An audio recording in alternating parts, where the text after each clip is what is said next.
कारागृहातील अधिकाऱ्यांची आरोपी सोबत दारू पार्टी पाहायला मिळते। या सगळ्या प्रकरणी चौकशीला सुरुवात झाली आहे। नाशिक रोड मध्यवर्ती कारागृहातील दारू पार्टीचं प्रकरण कारागृहातील 3 अधिकारी व्हिडिओत दिसत असल्याची चर्चा आहे। कारागृहाच्या अधिकारी निवासस्थानाबाहेरील परिसरातील व्हिडिओ सोशल मीडियावर चांगलाच व्हायरल झालेला आहे।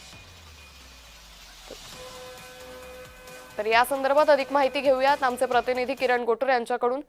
किरण, कारागृहातील अधिकाऱ्यांच्या आरोपीसोबत जी दारू पार्टी सुरू होती, आता या सगळ्या प्रकरणी तपास सुरू झालाय, काय अधिक माहिती?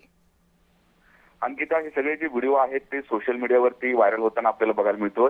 एक कैदी जो कारागृहामध्ये होता एका गुन्ह्यामध्ये, तो कारागृहामध्ये जो आहे तो शिक्षा भोगत होता आणि त्यानंतर तो जामिनावरती बाहेर आल्यानंतर त्याच संशयित आरोपीसोबत हे कारागृहामधले काही अधिकाऱ्यांनी दारू पार्टी केल्याची चर्चा आहे आणि त्या अनुषंगाने हे सगळे व्हिडिओ आता समोर आलेले आहेत। या सगळ्या प्रकरणी कारागृह प्रशासनाकडून सुद्धा आता चौकशीचे आदेश देण्यात आलेले आहेत। नेमकं या संशयित आरोपीला हे अधिकारी का भेटले आणि त्यांचे काही आर्थिक हितसंबंध होते का किंवा कुठल्या मुद्द्यावरती ही पार्टी झालेली आहे, अशा सगळ्या अँगलनी आता कारागृह प्रशासन जे आहे ते चौकशी करत आहे आणि अशा पद्धतीचं चौकशीचे आदेश सुद्धा देण्यात आल्याचं आपल्याला बघायला मिळतोय आणि त्यामुळे नेमकं चौकशीमध्ये काय काय माहिती समोर येतं हे बघणं महत्त्वाचं असणार आहे। निश्चित। तुर्तास किरण, धन्यवाद आपण दिलेल्या सविस्तर माहितीसाठी।